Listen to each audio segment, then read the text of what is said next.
গত শুক্রবার একটা বিয়ের দাওয়াত ছিল। যাবো কি যাবো না করতে করতে চলেই গেলাম। কিন্তু এই রেডি হওয়া, সাজগোজ করা, এই কষ্টে আমার কোথাও যেতে ইচ্ছে করে না।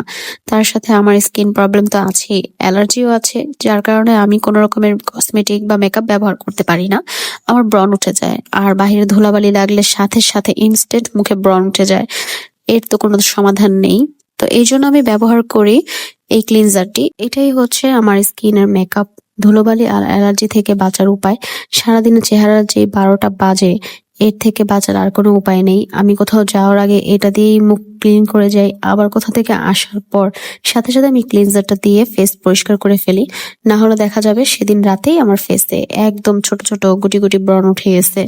আর কোথাও যাওয়ার আগে তো এমনিতেই নিয়ম যে ব্রণ উঠবেই, কোনো বিয়ের দাওয়াত থাকুক বা ট্যুর থাকুক, যেখানেই যাই তার আগের দিন দেখা যায় ব্রণ উঠেই যায়। আমার স্কিন খুবই সেনসিটিভ, তাই আমি চাইলেই যে কোনো ফেস ওয়াশ বা সাবান বা কসমেটিক কিছু ব্যবহার করতে পারি না।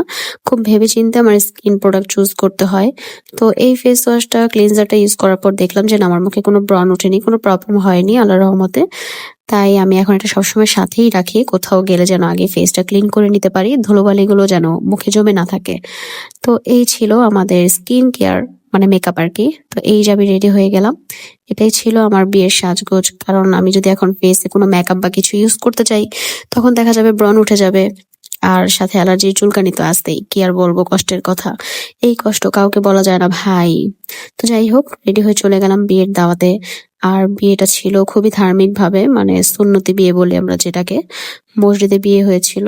ছেলে মেয়ে কেউ কাউকে বিয়ের আগে তেমন দেখেনি, কথাও হয়নি, জাস্ট একবার দেখা হয়েছে।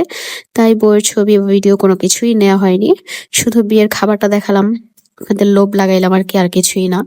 এটা ছিল বউয়ের রুম। বউয়ের রুমটা খুবই সুন্দর, সিম্পল ভাবে সাজানো। আর হ্যাঁ, আমাদের কিন্তু অনেক রকমের নাস্তাও দেওয়া হয়েছিল, অনেক আইটেম ছিল। তবে সবগুলোর মধ্যে এই রোলটাই আমার কাছে খুব বেশি মজা লাগছে। এই রোলটা বাসায় বানানো ছিল। আর এই যে এটা হচ্ছে বিয়ের খেজুর, যার মাধ্যমে বিয়ে সম্পূর্ণ। আর সাথে আমার ব্লগও শেষ। আল্লাহ হাফেজ।